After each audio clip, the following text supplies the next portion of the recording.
greater than the negative counterpart, but less than the positive counterpart. I get that, but I that's don't it. get what you're saying, but Okay, that's well, fine. I mean, yeah. Anyway, all right, I believe you, but Okay. the absolute value of anything, Hmm. algebraically speaking, forget about the way we think about it, which is like, okay, absolute value leaves the number alone if it's positive, and it makes it positive if it's negative. When we're dealing with it algebraically, how do we get rid of the absolute value signs? We do it by going straight from the definition. Um, Hmm. we get rid of the absolute value signs and call it a day if the thing inside the absolute value signs is positive. Yeah. We algebraically replace what's on the inside with the negative uh, when the thing on the inside is negative. Okay. Okay, this is the rule for Okay. absolute value. Now, in our example, we have x going to 20 from the minus direction, Yeah. right? And up here we've got 4 minus 80 over 20 minus x, okay? Now, you can factor things out of absolute value, Yeah. and whatever you factor out of it is going to be positive. Okay. Meaning, like, if I wanted to factor the absolute value of negative 48, Hmm. perfectly reasonable to write that as 6 times the absolute value of negative 8. Okay. I could also write it as 8 times the absolute value of negative 6, Yeah. right? And I could write it as 8 times the absolute value of 6, but this thing on the outside is positive. Okay. Um, so the first thing I'm going to do is I'm going to take a 4 out of the numerator just because Yeah. I can. So this is limit x goes to 20 from the minus direction of 4 x minus 20 over 20 minus x. Hmm. Now, what I don't ever do, and I don't know if you were tempted to do this or not, Yeah. is say to yourself, like, oh, this is just x plus 20, because that's what absolute value does. Yeah. No. Or you weren't tempted to do that? No. Good. Now, we look at this, x minus 20 over 20 minus x, and like something has to happen there Yeah. to make things get simpler. So Yeah. now we just have to say, all right, we need to replace x minus 20 with either x minus 20 or negative x minus 20. Uh-huh. And we'll use the top version if x minus 20 is positive, and we'll use the bottom version if x minus 20 is negative. Okay. Okay? And it's easiest to sort of solve for x. And we say the top version is we're going to use if x is bigger than or equal to 20. Yeah. And the bottom version is what we're going to use if x is smaller than 20. Hmm.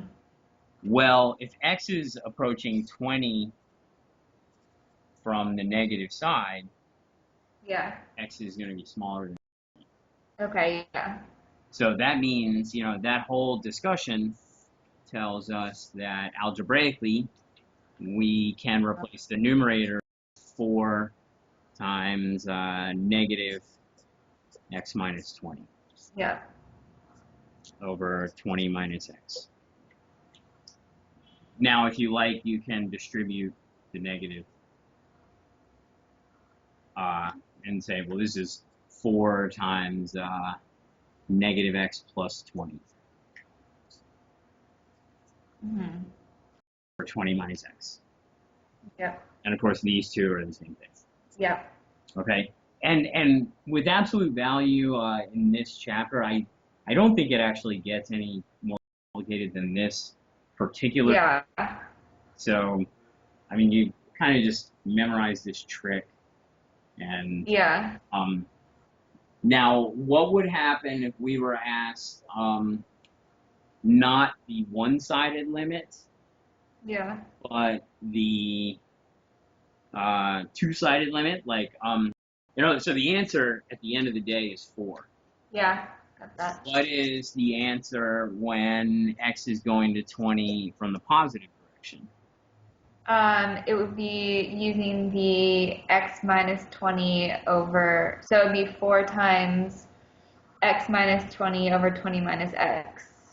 Yes, right. In other words, everything is valid except for we pick this, Yeah, exactly. right? So it's 4x minus 20 over 20 minus x, and now we have that situation where these are really -1.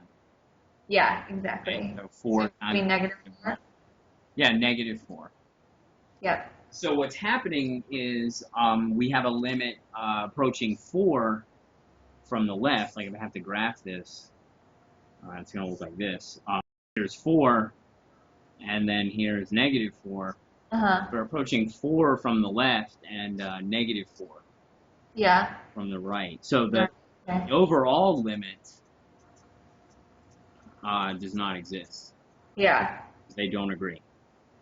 Yeah. And this is going to be a recurring theme. I'm looking down to number 11. Yeah. Can you scroll down so I can? Yeah, sure. Okay. Are they asking you? Yeah. So now you got to be careful. That's -1, not 1 negative. And so that limit's not going to exist because of essentially this discussion.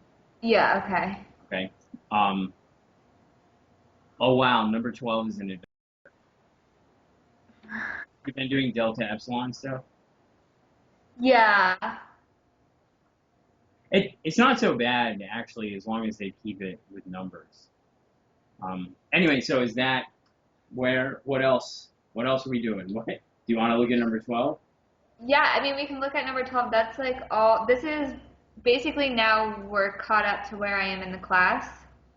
Okay. What we're talking about now is like the delta epsilon stuff. All right. So you want to just do number 12? I mean, we're here. Yeah, we might as well. I mean, it's like fresh in my brain from Uh, today. so I hesitate to even do delta epsilon, like the concept, and I'm sure the teacher like drew some pictures and said, Yeah. down here is the delta and up here is the epsilon. So like you've got some kind of graph, and you've got your epsilon up here and you got your delta down here, and there's all sorts of pictures where you draw this window and all that. So you've seen all that in class. Yeah, we did that in class. So you've witnessed it. Did you Yeah. understand it when they went over it? Uh-huh. Okay. Implementing this sort of thing in practice sort of has nothing to do with the poetry of this picture. So we're looking for a number delta such that the following is true if x minus 1 is less than delta, then I'm just going to say 4x minus 4 is less than 0.5. So intuitively, you want to think of like as an experimenter, whatever, we have control over x. Yeah. We don't have control over 4x minus 4.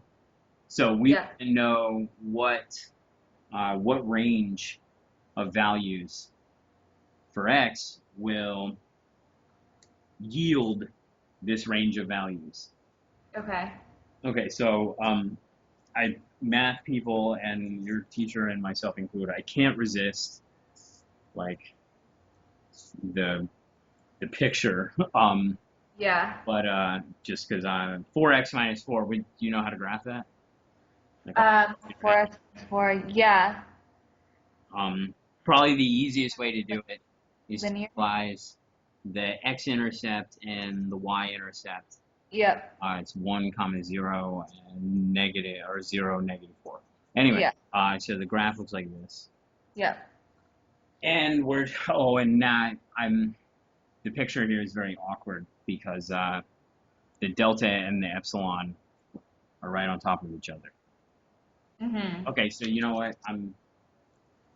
Right, abort the picture. Um, X minus 1 is less than a mystery value. Mhm. We want to think of solve 4x minus 4 less than 0.5 for x minus 1. That's like in your head, you're thinking about doing that. Yeah. Okay? And they don't make it so hard on you, you just factor out a 4. Oh, okay. Okay, so that tells me Positive 4x. x minus 1 less than 0.125. Okay? Hold on, sorry, make a screen. Okay, yeah. Um, so yeah, like forget about the picture. Like Yeah. when this problem shows up on the test, this is Yep. what's going through your mind. Solve Okay. equality 4x minus 4 less than 0.5, the absolute value of 4x minus 4 less than 0.5 for the expression absolute value of x minus 1. Mhm. That here is the answer. Yep. Okay? Have you looked at solving inequalities at all? Solving inequalities? Yeah. Um, just because when I went from this step to this step, Yeah. I divided both sides by 4 Yeah. and did not mention that dividing by a positive number is fine, but if I were to divide by a negative number, I'd have Oh, to, you have to switch the sign, right? or yeah, you've encountered that. Okay, so just be aware, Yeah. I guess. Yeah. Um, No, I know about that one. okay, so hopefully the delta epsilon stuff doesn't get any trickier because it can get pretty tricky, but okay, so you're caught up. Yeah, I'm all caught up. I feel like pretty confident with what we're doing now. Okay. Um, yeah, no, now, like from here on out, the ideas will be new to everybody, Yeah, exactly. but the mechanics are gonna repeatedly involve things that I like at this point we actually have gone over a lot of them. Yeah. Whatever 3 hours to however long we've done this, Yeah. we've touched on a lot of them, but just doing one single example doesn't equal, you know, Master. yeah, and so at this point from here on out, I'm guessing that we'll probably not really need to do long sessions. Yeah, no.